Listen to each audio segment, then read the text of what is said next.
Hello all, welcome to the More Than a Minute 2021 Lions Tour to South Africa predictions video.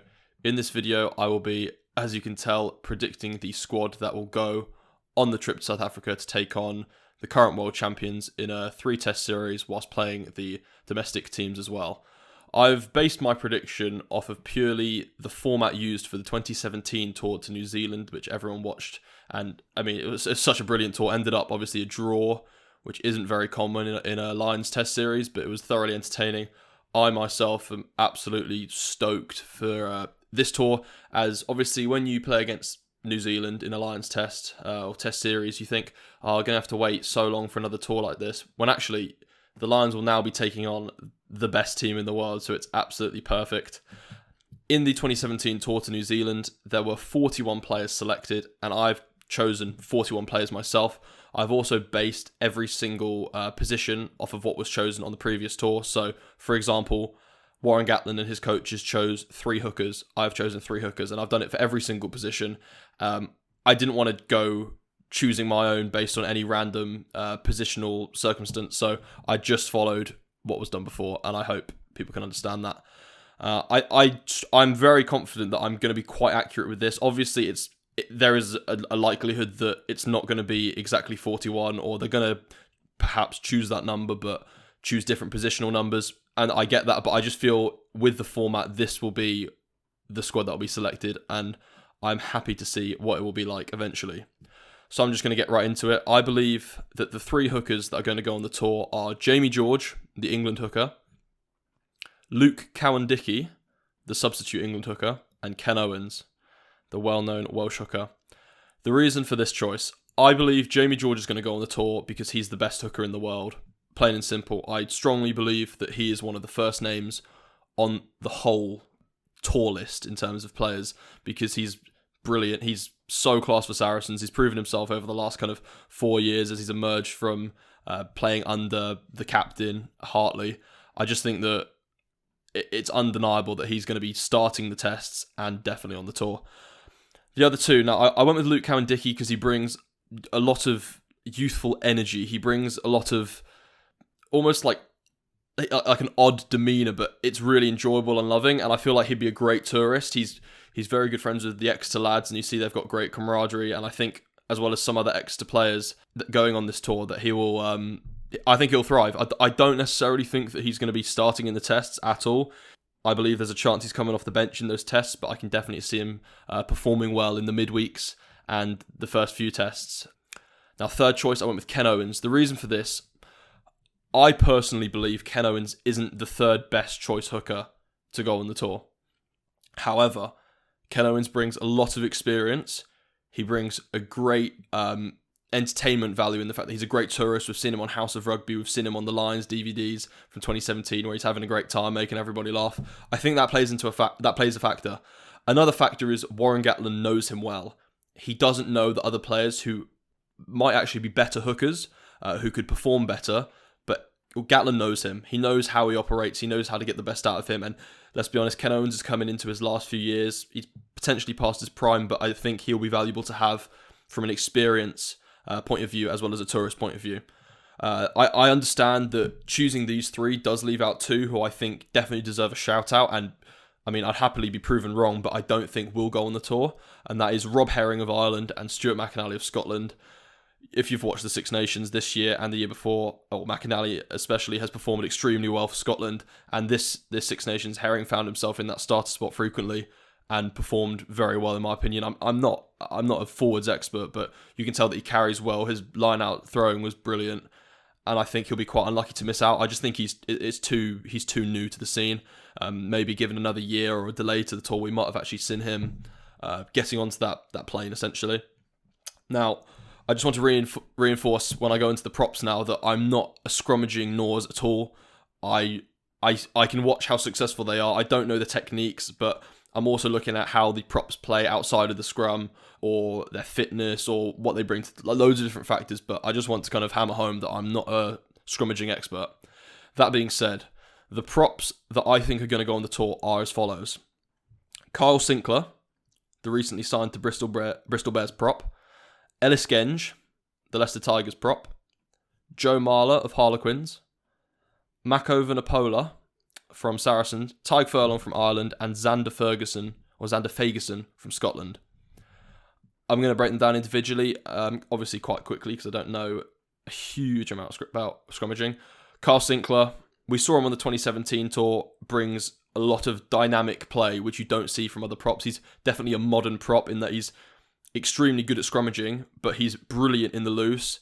He reads games well. We've seen in videos with England and with Quins before that he wasn't a prop growing up. Like, obviously he had the size to be, but playing school and club, he found himself playing number 8 or centre or fly half. You see that he's got great hands. He shows that a lot. And I think that there's a bit of a misconception with with Carl Sinclair and with Genge, that they're a bit of a hothead. When you actually rarely see that, you just think they are because they seem to be in the middle of fights when it's actually very rarely them. I think Carl Sinclair will definitely get on the tour. Ellis Genge, similar to Sinclair, brings that new mold of prop. He's extremely strong, extremely quick. He plays aggressive, not necessarily is aggressive. And I think a lot of people have kind of fallen in love with Ellis Genge outside of rugby as well. He's extremely well spoken out about player welfare and how players should be compensated better. And not that this plays into his selection. I just think that Genge is going to be a fan favourite come the tour to South Africa. And I think him and Sinclair, even if they don't start, will definitely thrive in the quick pace game that you're likely to see. Joe Marler, I think, as well as being a great tourist, is just a solid scrummager, great prop. Sometimes needs to keep a lid on it. You see him, I think it was against the Hurricanes or potentially the Chiefs, putting in just a blatant late shot in 2017 just for no reason. Stuff like that is quite annoying, and obviously he's had his drama with the Alan Wynne-Jones groping incident, which doesn't always help, but I think there's always going to be a bit of a media attraction to Joe Marler, and I do think he's going to make the tour, but that's also based off his playing merit. He's a great player. Mako Vunipola, probably one of the best props in world rugby. He's often suffering through injury, so that's probably why you don't see him too much playing for England recently, but I think if he gets fully fit, it's pretty hard to deny Mako Vunipola going on the tour. Tyg Furlong, probably Ireland's best prop right now. You see him scoring in the Six Nations, very, very powerful ball carrier. One of the best scrummagers from what I've seen. He always kind of makes a dominant scrummaging performance. And then Xander Fagerson really shone in the Six Nations that's just gone by. I stuck him in my fantasy team loads and he always brought back points, which, I mean, it would mean that he's a good prop, but he also, you can see the way he plays, extremely good scrummager, similar to Tyg Furlong, and a great ball carrier. Now onto the second rows. Now, obviously, the first name that most people want to see on the Lions tour is Maro Itoje, and I 100% think that he is going to be going on this tour. There are claims that he should be the captain. You've heard it from like quite well-respected sources like Jim Hamilton, Andy Good have said that he's a potential candidate. You've actually seen him captain a winning under-20 side. That kind of silenced the critics who say, oh, you haven't seen him perform as a captain. You have, just not at an international level, but maybe this is what he needs to take his game to that next level. But in terms of playing, potentially one of the best second rows in the world, and I'm really excited to see him coming up against probably the best second row partnership that South Africa could put out, and that's not even specifically two players. You've seen the depth that South Africa have. Second row, I'm going to go with James Ryan, and I think these two are going to be the main players on the tour.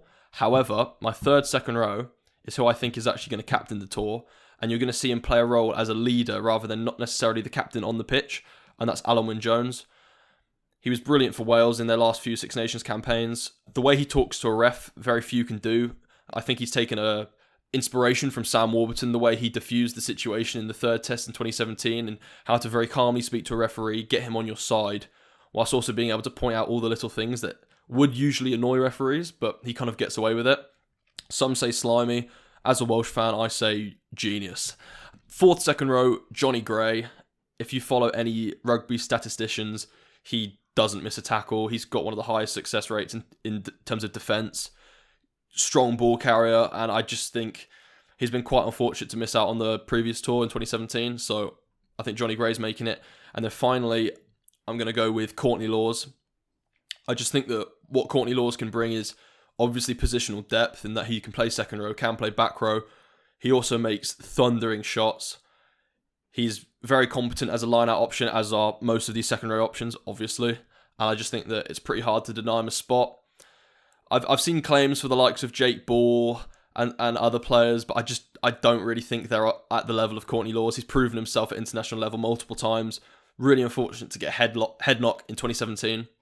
And I just think that this is the tour for Courtney Lawes. I don't think he's going to start the tests. We could see him off the bench, especially because of his back row ability. That's a potential option. Now, onto the back row. I think this is the most fiercely contested position. There are going to be a lot of debates about it prior to the squad getting announced, but this is just my prediction. This is who I think will be on the tour. Not necessarily who I think should be, but I think for the back row specifically, it's quite accurate. I think, well, first option, this isn't in a ranked order, but I think Justin Tipuric is going to make the tour. He's one of the most able players on a pitch in terms of skill. He could play as a centre. He could play. He's seemingly quick enough to be on the wing, but he's a brilliant back rower, insane over the ball, brilliant in the loose. We've heard on previous podcasts, such as House of Rugby, I think it was All Rugby Pod, that they've actually designed moves on previous tours to suit Justin Tipuric as a first receiver off a line-out, and that just goes to show how able he is. I think Tom Curry is going to make the tour. I think he's so good over the ball, really intense in defence. I think it's pretty hard to deny him a spot. He also, as we've seen, can play 8. I don't think he should play 8, especially with other options that can play there. But I think he's going to be brilliant on the tour, and I think his energy that he brings is going to be so vital in a South African atmosphere. Next, I've put down Sam Underhill. I think that what Sam Underhill brings is similar to that of Tom Curry, but I think Sam Underhill is slightly more defensive-minded. And we saw that in the the England fixture against New Zealand, where he's just chasing down every kick, smashing Damien McKenzie, doing everything, the gritty work. And I think his effort is going to pay dividend, and he's going to make the tour. Next, I'm going to go with Billy Vunipola as an 8 option. I think Billy V, when fully fit, is probably the best 8 in the world. He's so hard to bring down, and similar to a player that I'll get to in the backs, you need about 3 people to bring him down, and that just frees up space out wide or around the rucks that you're not going to think about. I think if Billy V comes in with an injury, he's not going to play his best. We've seen him not play as good as he can when he's holding an injury for England, but plays on. I think a fully fit Billy is going to be an absolute wrecking ball, and we've definitely needed against South Africa. The next back row option I've gone for is CJ Stander. You've seen in Six Nations gone by that he's such a threat over the ball. You have to get him out of there straight away. Good in the loose. Will Gatland take into account the fact that CJ Stander grew up in South Africa and he might be able to understand the game? I don't think that's going to play that much of a factor, but you could argue that. I definitely think Stander will make the tour, as well as the next option from Ireland, and that's Josh van der Fleer. Quite a young flanker. He's only the last kind of 2-3 years been starring for Ireland. I think that same with Stander growing up in South Africa, it may have an influence, but I just think purely on performance merit alone, he's going to make the tour. Now, this next option is going to be one that Scots will be screaming for. He's such a threat. Hamish Watson. I believe Hamish Watson, it's his time. He's going to make the tour. He, not necessarily starting maybe a midweek player, but people want to see him on the tour. He's such an, I've said this for a few players, but energetic. I think that's the theme with this team. Energy is what's needed to beat an abrasive South African team. Hamish Watson just doesn't care. He'll run as hard as he can. He'll smash anything he can. Also a threat over the ball. Why wouldn't you want to take him? And then finally, I'm going to go with a player who we haven't actually seen that much at international level, purely due to injury. I think if this guy was fully fit, he would make the Welsh team. He's captained the Welsh team before. He's captained the Cardiff Blues, and that's Ellis Jenkins. He's such a technician over the ball. I've actually had the pleasure of being able to meet him, and he took my university team through a breakdown session. And I mean, I'm not too prolific over the ball, but Ellis Jenkins, you can just tell he knows so much and is such a student of the game. He just loves it. And so I think he's making the tour. Obviously, if it was a different head coach, potentially not. But I think Gatland knows how class he can. And not necessarily sympathy, but he knows that he struggled through injury. And when he can play fully fit, he's an absolute threat. So Ellis Jenkins will be the final back rower of the tour. Now, the scrum halves. I found this really hard to decide on. I think, well, I'll just list them first of all. I think the 3 scrum halves are going to be Thomas Williams of Wales, Conor Murray of Ireland, and Ben Youngs.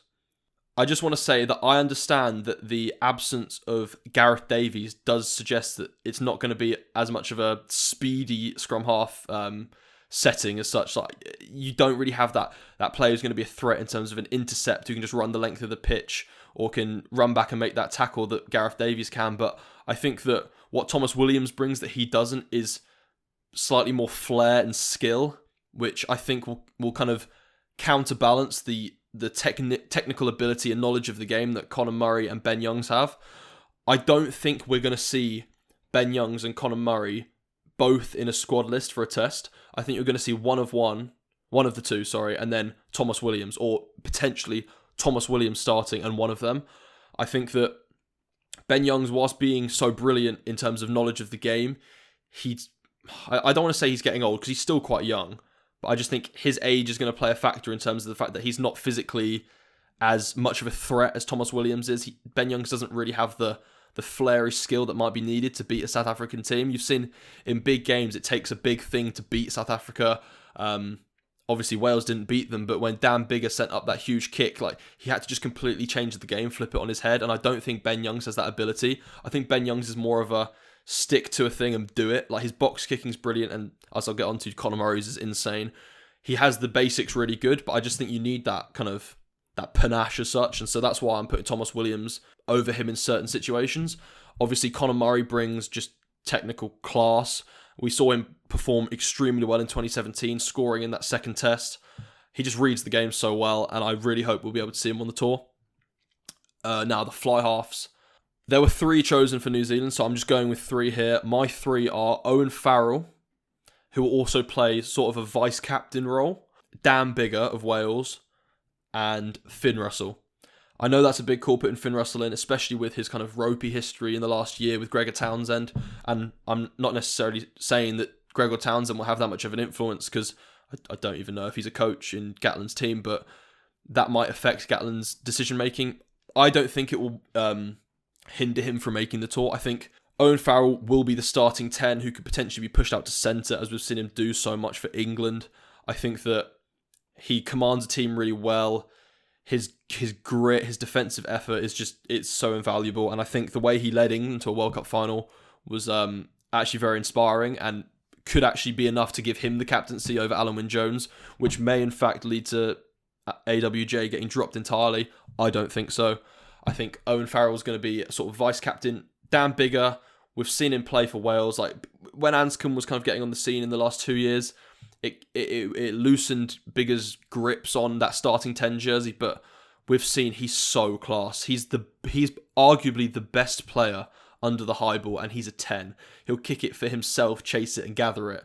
He'll make 30 metres in a matter of 6 seconds in terms of ball time in the air, and I think that's very valuable. Finn Russell's actually more flary than Dan Biggar. You've seen him throw the missed passes to Hugh Jones, to Sam Johnson, the grubber kicks through the legs against Munster. All that fun stuff I think is going to show class in the midweek tests. I don't necessarily think he's going to start at all, in fact, potentially off the bench. I think he's going to be battling with Biggar. That's a pretty hard decision to make for an actual sub-10 spot, but I think those are the 3 10s going on the tour to South Africa.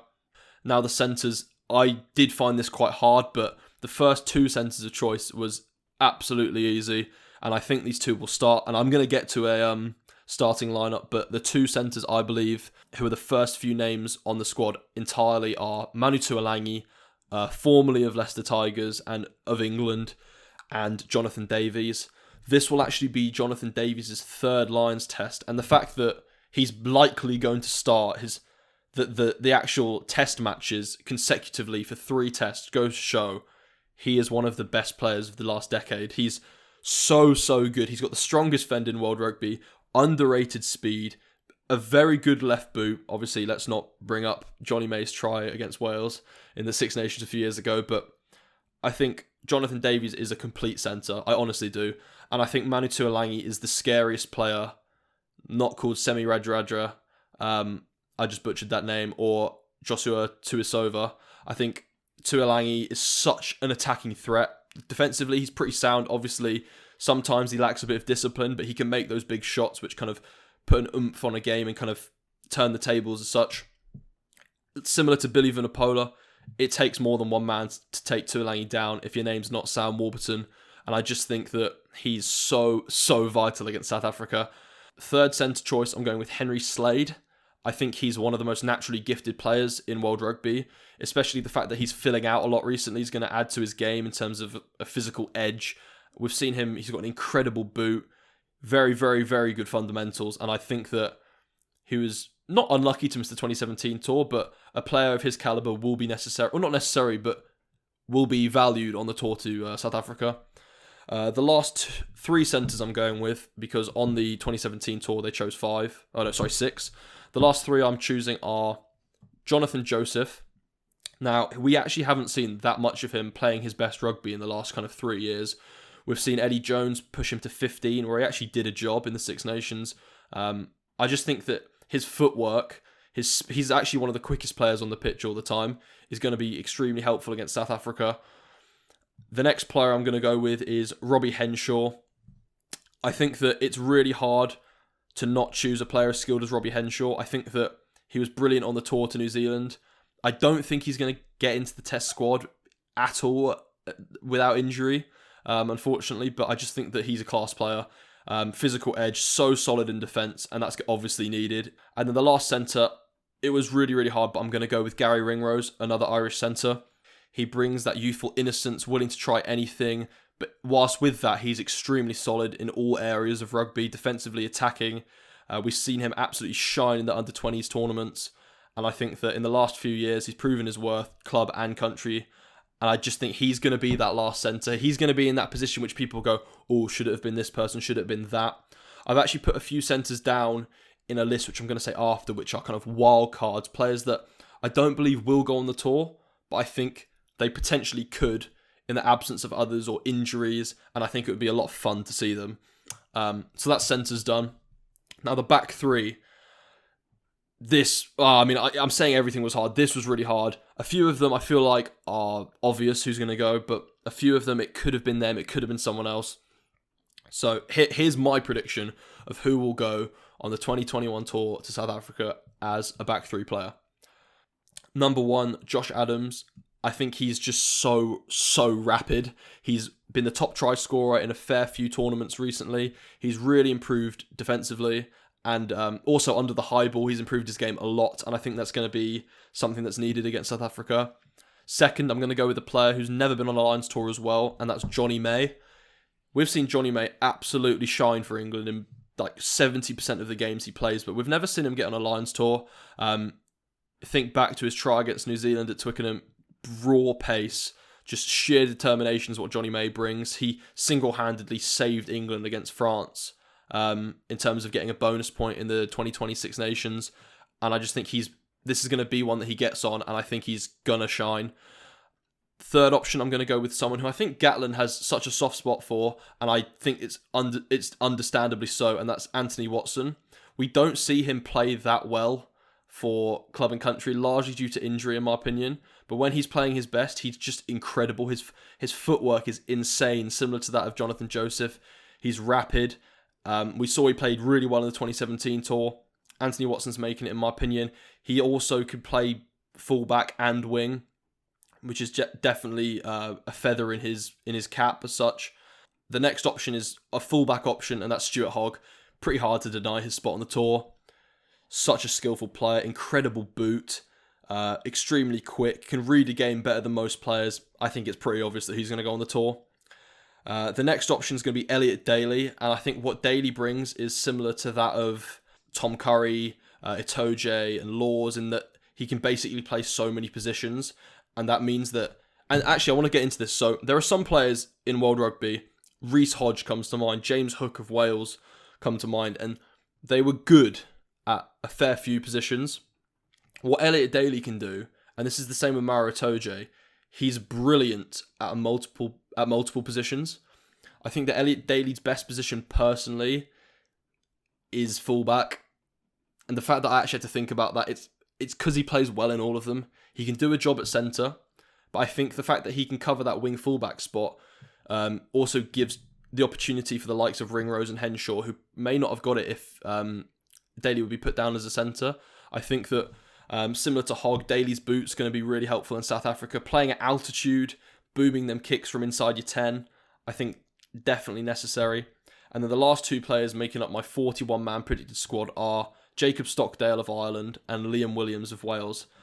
Now, I love Liam Williams. I'm a Welsh fan. I think he's brilliant. We've seen him in the Champions Cup finals, just pulling magic in games. And I think that he's a great player on his day. We saw him make that break in 2017 to set up the Sean O'Brien try. That kind of stuff not everyone can do. I will say this, however, I think Liam Williams is quite fortunate to get on this tour, and I think he's going to make it based on merit of performance. But I think he's quite lucky. Obviously, missed out on the semi-final in the World Cup due to an injury, but we haven't seen the best of him, and you can put it down to injury so much. And I've given excuse to some players like Ellis Jenkins, but I just think Liam Williams is just making this tour. And then the last player is another player who it's a bit of a toss-up between him and other players, but I'm going to go with him because we've seen him at his best recently. And he's just world-class when he's playing his best rugby, and that's Jacob Stockdale of Ireland. We see that he can read the intercept so well. He's so tall, physical, great under the high ball. His chip and chase is neon perfect. I think he could improve defensively, and that's something that he's going to probably be improving on, thinking of trying to get into this test team, or even the Lions squad. I think that he sometimes bites too early on defence and just makes the wrong choice, and that's just something you can just train. I think that I think there's been a lot of unfair criticism on Jacob Stockdale. He played about 2 games where he didn't play well, and he got slated.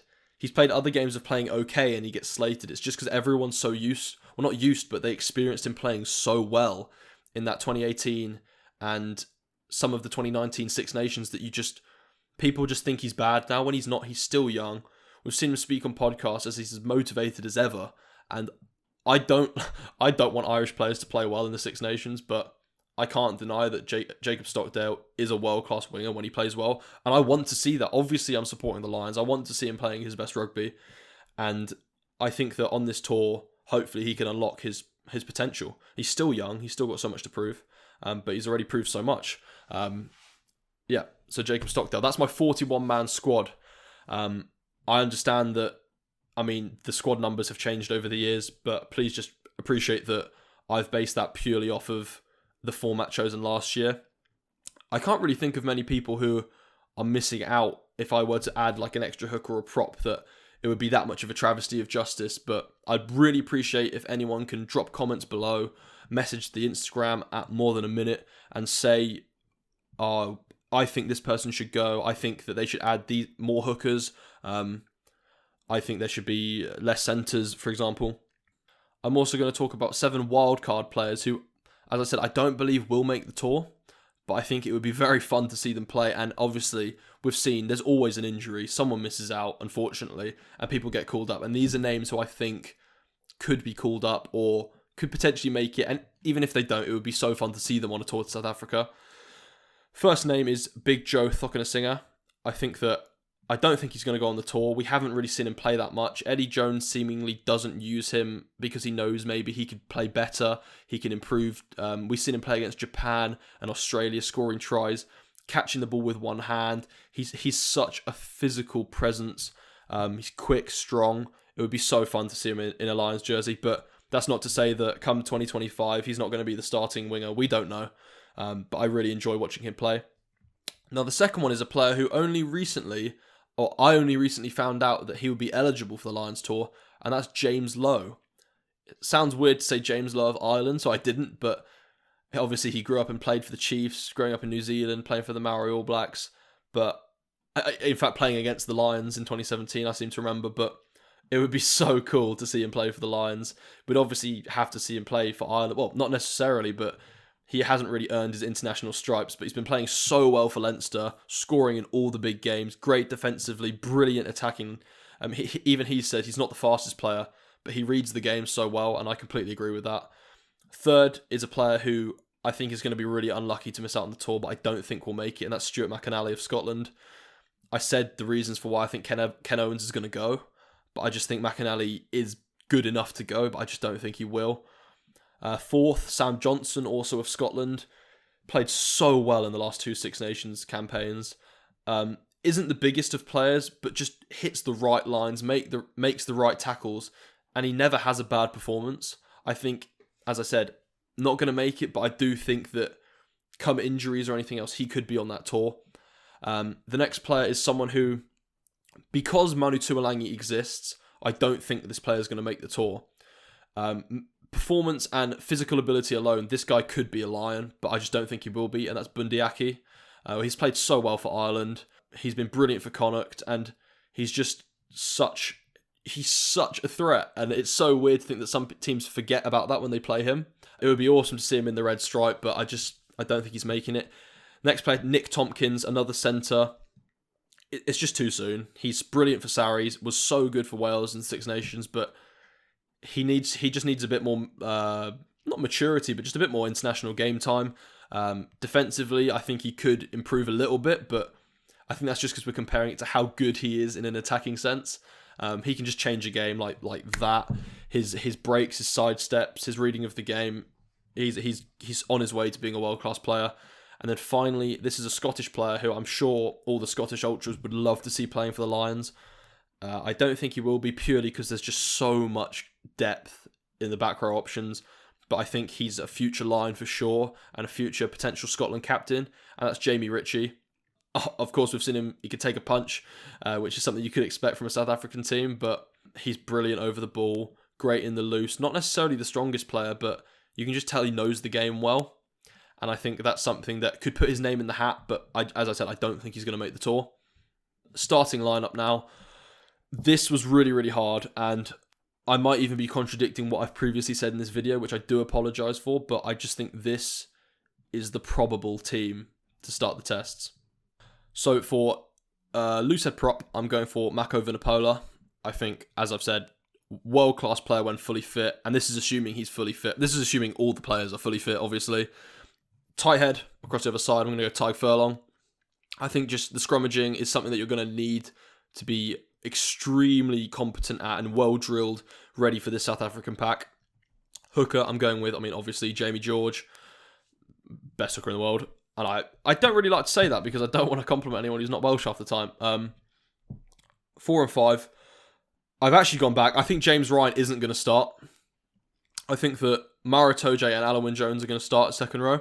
I believe that they're both leaders, but I think Alan Wynne-Jones as a captain is just so vital. I think the way he's got international experience, as I've touched on, how he speaks to referees, is going to be extremely important. So I'm going Maro and Alan Wynne-Jones in the second row. Also, what Maro can do is he can play back row, so therefore if you bring someone on like a James Ryan, Maro can slot back extremely easily, and you're having 3 brilliant line-out options and 3 physical threats. My back row, extremely hard to break this down, but I'm going to go with Tom Curry at 6, Justin Tipperick at 7, and Big Billy Vunipola at 8. I think that they all bring such different aspects, but it will work so well together. And I can't, as with the bias that I have, I can't conceive how Tipperick's not starting in this test as one of the best 7s, if not the best 7 in world rugby. And I just think that Tipperick and Curry facing off against Khaleesi and Steph Dutoit is going to be such a showdown. And I can't wait for it. Obviously, Vunipola, just the physical presence he has, good luck getting him down.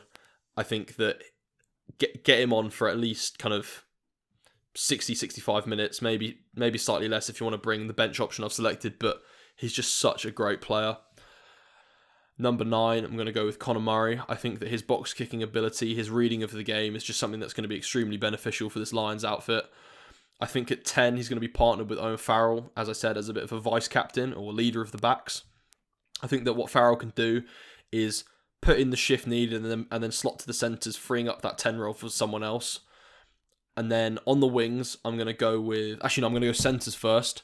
I'm going to go, obviously, Manu Tuolangi at 12 and Jonathan Davies at 13. Don't really need to say why, because I've said why they're so brilliant, but I just think that is the combination needed to unlock South Africa. They've got threats in the midfield, but if you're looking at a centre comparison, Tuolangi and Davies versus Lukhanyo Am and Damien Dialendi, I'm very confident in the British and Irish Lions option.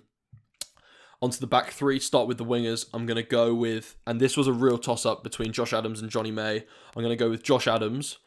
Maybe a bit of Gatland bias, I don't know. But we've just seen he's brilliant and he can score against anyone.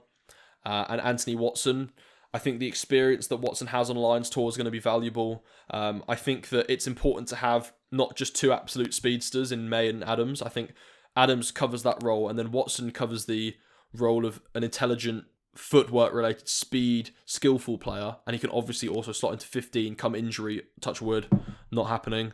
And then at 15, I'm going with the man who so unfortunately missed out on the 2017 tour when he got there due to a very, very stupid elbow in the face from Conor Murray, and that's Stuart Hogg.